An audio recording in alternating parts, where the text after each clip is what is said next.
everybody. I'm Andy Bozarth, Community Outreach and Advocacy Director for AARP Kansas. Welcome to the Coffee Chat. Today, we have a big treat for you. We're joined by House Rent Records, Marvin and Ann Hunt, who are going to talk to us about why they started a record company in the middle of Kansas. So how are you guys doing this morning? Really great. Thank you, Andy. Just great. And thanks for having us. Oh, I'm so glad you could join me today. I know that you have a busy schedule, and I appreciate you taking time to chat with us. So my first question is, what in the world inspired you to start a record company in Kansas? That's a good question. Yeah. It comes our way every now and then, and we've been musicians most all of our lives. And like a lot of musicians, when you record songs and write and record and everything, you need a platform to release the material.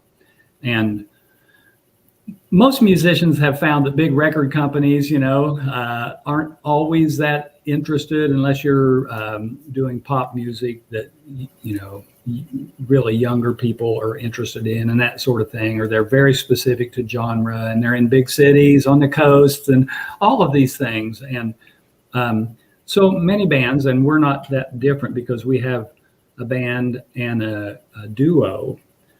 So with those groups, we decided it would be best to create our own record company. And that, like I say, that's a pretty common way to go about releasing your music. Mm-hmm. And so we basically created House Rent Records for the House Jumpers, which is our blues and rhythm and blues band. It's a 5-piece band here in Lawrence, Kansas. And then we started a duo called With a Twist, which we've been on the AARP Kansas program performing live for that. And we also put With a Twist on the label. Then we started thinking, Andy, well, what can we do more than that? How can we make the record label have a higher purpose? And we had some friends in Zydeco To Go, which is a Zydeco duo. And they're really good, and they added diversity of music styles and all sorts of cultural implications for Zydeco music. And so we released an album by them called Chicken Walk, which is really a lot of fun. It is. It's great. I've listened to it. Oh, good. Hope you enjoyed it. I did. Then go ahead. No, go ahead.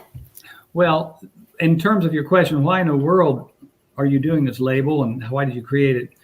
It kind of changed because after a while we realized that we could do more, and we'll talk more about that. But you had some thoughts about the consistency of music. Right. I think, excuse me. I think the other thing is too, particularly with Zydeco To Go, Tommy Sherwood, who's in that, along with his wife, have been quite involved with helping immigrants and other groups, particularly up in Kansas City. And we started watching how they were like using some of the proceeds, towards those kinds of helping folks out. And we thought, well, we want to do that too. And so our record label kind of took on this other purpose in terms of what, not only just being creative and doing music, but trying to build bridges and trying to support communities and social causes and things like that, particularly because of this past year, how difficult it's been. And that music can serve that higher purpose in terms of that. But also doing the record label, when we started doing it, Andy, and really listening and looking at what we were putting out there with our various recordings, we started getting a better sense of who we were, how consistent are we being as musicians, what are some directions that we think are good for us to go with different types of music. And I think that was a byproduct of it that maybe at first we hadn't really anticipated, but it's really helped us. It's really interesting. And I've learned a lot more about the Kansas music scene in the last year because AARP sponsors a Friday night concert series. And so I'm surprised how big the Kansas music scene really is and how diverse. It's amazing. Yes, I mean, It's Lawrence, Topeka, Kansas City, Wichita, a lot of small towns. If you look at the Kansas Music Hall of Fame, for example, there's bands from all over the state and musicians. There's educators. I mean, there is a pretty robust music scene that maybe you wouldn't think of when you think of Kansas, especially if people on the coasts and Nashville and Los Angeles and New York might not think about that so much. But there really are a lot of great artists and musicians in our state. And I think that a lot of them too have a lot of pride about being in Kansas, and want to share that through their music. And we have good friend Stan Unruh, who's a great guitarist and folk singer type, and he's from Kansas, and so a lot of his music is about those kinds of things. So it's really interesting. Mm-hmm. It is really interesting, and I'm really glad I have been introduced to the music scene. You talked earlier about some of the things that you're doing with your company, but what are the goals of House Rent Records and all of the musicians you work with? Well, originally it was to promote recordings by us and by other people who join us on our label, like Zydeco Go, and we have some other folks that we've been in discussion with, who particularly once we're all fully vaccinated, can come back out. It's kind of hard to be in a recording studio. Our recording studio is in our home, and we can social distance and everything, but still, everybody's just wants to make sure we're all okay. But now that that's happening, we've got a couple other musicians that are looking to come in and work with us, and but also just to get our music out. The distribution is a big thing too, marketing it and getting it out. That we're in more control of doing that. If it's our label, we're in control of doing that. I think airplay was the initial goal too, because now there's a lot of ways to release music now. Because of social media, electronic releases are more popular, with streaming and downloading, particularly streaming. And but airplay in any regard, we just sent a bunch of CDs to disc jockeys in Chicago because we play blues with our band, and they still like to get a CD in the mail. So we have to think more broadly. But our record label's goal was to help get airplay initially, and but like we mentioned, as we've grown and want to do more community involvement and engagement, especially in small communities around Kansas, we realized that our goals need to increase. And so we work with a team of 10 people.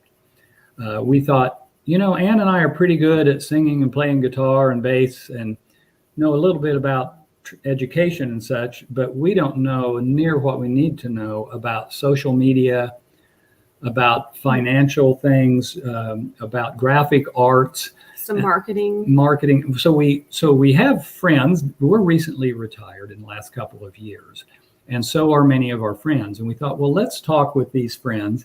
Some of them knew a lot about music. Some are musicians. There's 10 of them total, and we invited them to join our record company team, and we Zoom every month and set up goals, and they advise us about the communities that we're working with and about the social media and marketing, and that we've got a database expert who helps us try to keep track of everything. So the goals have kind of morphed and changed, and because of that, our structure with our 10 person team has also changed. It's really helped to have more people look at what we're doing too, because they bring in all these different perspectives.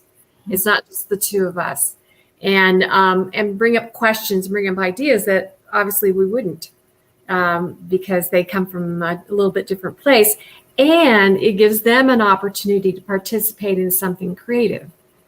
So it goes back and forth really well, and we try to make it so that we're not demanding too much of anybody's time and all that kind of thing, which is fine. But again, it allows that partnership or that working with multiple people in a creative way. Yes, and you touched on a few things that are of very high interest to me. The first is I'm a strong believer in the power of utilizing diverse opinions and diverse skills. I think that brings the best out in people and the best out in communities. And then speaking of communities, what motivated you to start working in communities, and what are you doing in communities right now through House Rent Records?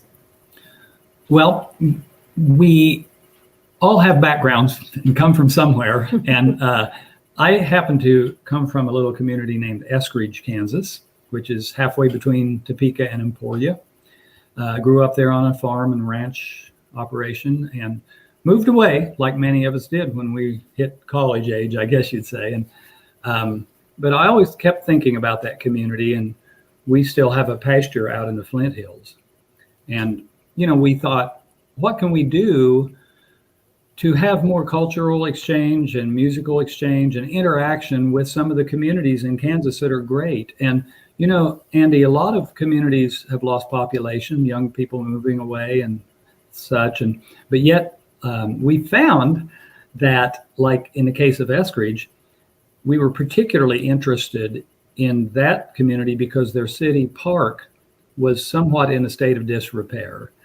The bandstand was kind of falling down, and the sidewalks weren't developed. The bathrooms were in a disrepair, and they needed lighting. And so this team of young, primarily women, there's a man, I think, on the team as well, but this team of young folks in Eskridge decided they wanted to do something, and they've done a fantastic job. Unbelievable. Yeah, Mm-hmm. of raising money and helping. And we thought, that's a project we could really get behind. We wanted to help that community one way or the other.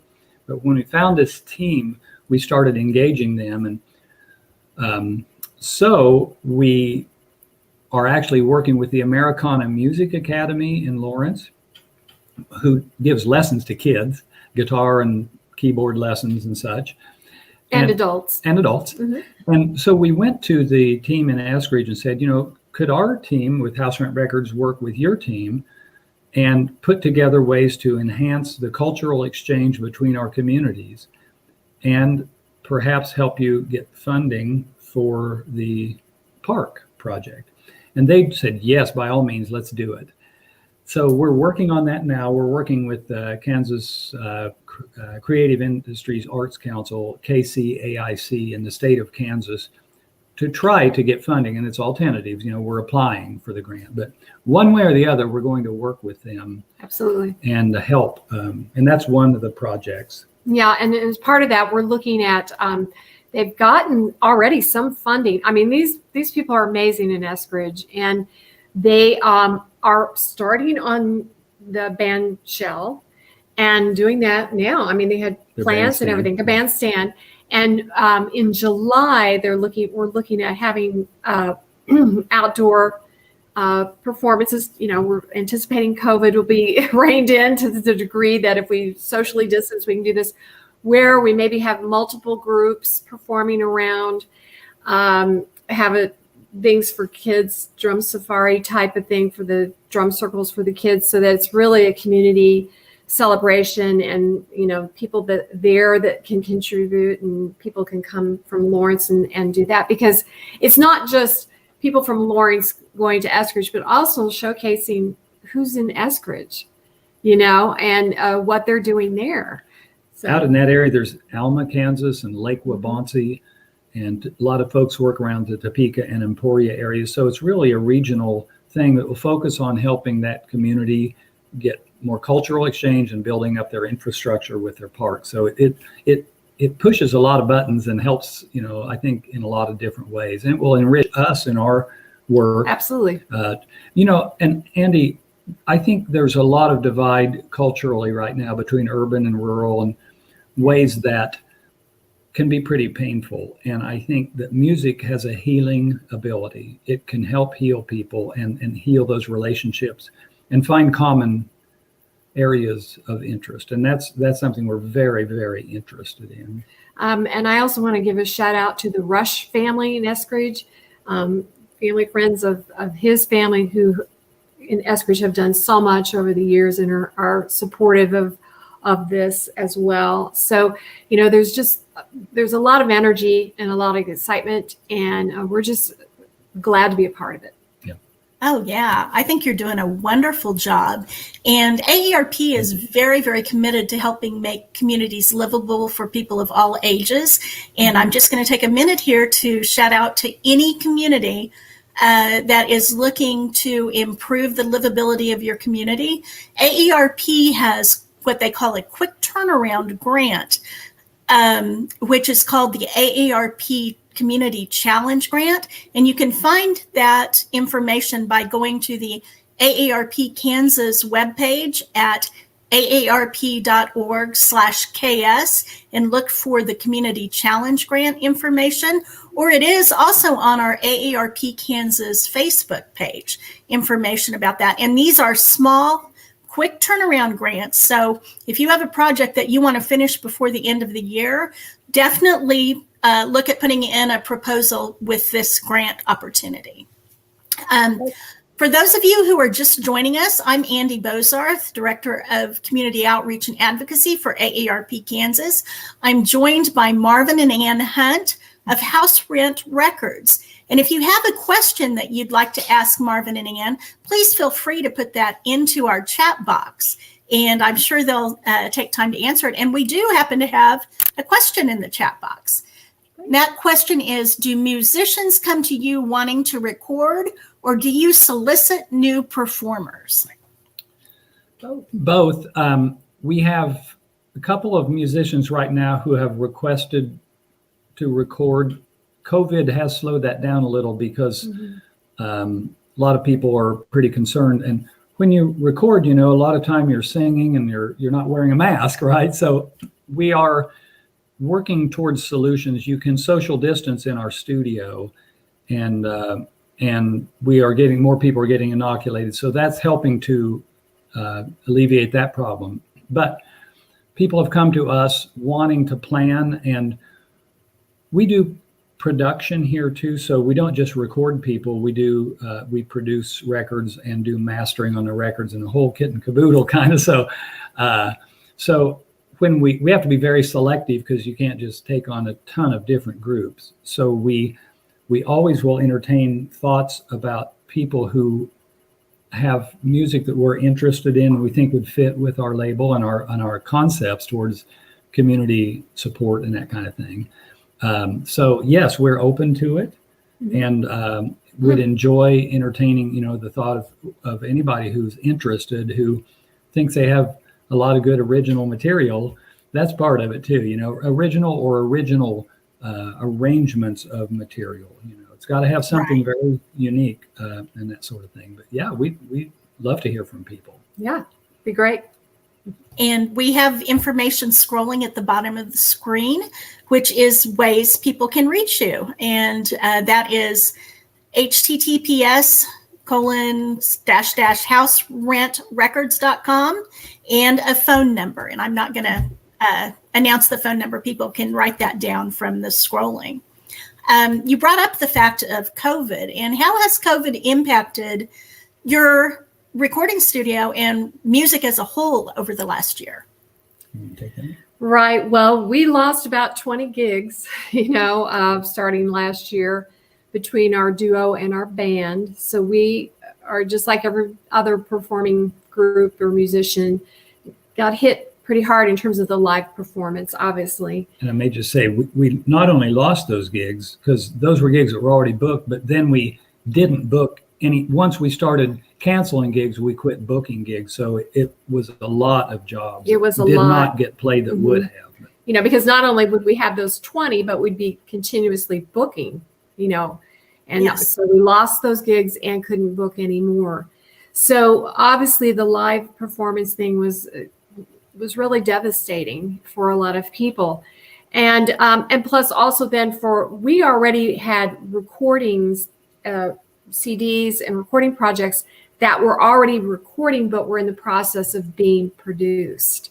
So we were able to keep working in the studio and work on those projects and produce those CDs during that time. So for us, it felt like we were still moving forward in terms of our creativity and what we were doing. 'Cause we released 3 CDs last year. Wow. So that we were down there a lot. We were down there a lot, and especially Marvin. And so for us, it wasn't like we weren't doing music at all. And I think for a lot of musicians, excuse me, that was true, that they started doing things like what we did for AARP in January, and we're going to do in May, on May 29th, where, you pre-record and you edit, and it's put out there as a concert. So things have changed for everybody in terms of you have to know what you're doing with technology to keep viable during this time and keep putting your music out there as much as you can. So that's it's kind of parallel to people working from home in their jobs. We all thought we had to go to the office and work, and about 90% of us have learned that isn't always the case. And same with music. I mean, we've learned how to do stuff technologically that we would probably not have thought. AARP Kansas, you guys wanted us to do the half-hour live performance or recorded performance, and we went out and got new phones and with good camera. With HD quality, and did a 2-camera shoot, and we had to learn how to do that. Mm-hmm. And thank you, AARP. Thank you. That's another thing. It kind of pushes you to stay current, in those things, to do that. It really does. And for those of you who are watching, if you are a musician or part of a band and you are interested in participating in the AARP Kansas Friday concert series, please make a note on here, make a comment, and we will get back with you to schedule a time when we can do a short interview and see if you are a good fit for our music project. We have another question in the chat box. And that question is, how will COVID-19 impact young musicians and their ability to get a foot in the door in the music industry? Well, I really feel a lot of emotion and have a lot of thoughts we do about young musicians. Mm-hmm. We were young musicians once too. And the world of music is kind of, at least if you watch the Grammys, for example, or other programs, I mean, it's all oriented around youth. And yet, right now, there's multiple generations out there trying to make their toe in the door, with music. So it's really tough no matter at what age you are. There's ageism against older people in music and against younger people and all this. So, but I think with youth, it is really difficult. Back in our era, you got a U-Haul trailer and you put a band together, and the band stayed together for years, and you went out and you played clubs. And I don't think the picture is quite the same for young people now. On the other hand, young people have typically more competency with social media and are more comfortable with the digital realm. And so I think that COVID has affected young people also because a lot of the facilities, the bars and restaurants and such have closed down, and it's limited them from being able to participate. And I think that a lot of times youth weren't as affected by COVID as older people were too. So they took more risks sometimes. And so that's been really tough for youth, I think. But go ahead. I think I want to talk about that too, because this feeds into, for any musician, about as a result of coming out of COVID and what can you do. I think get creative.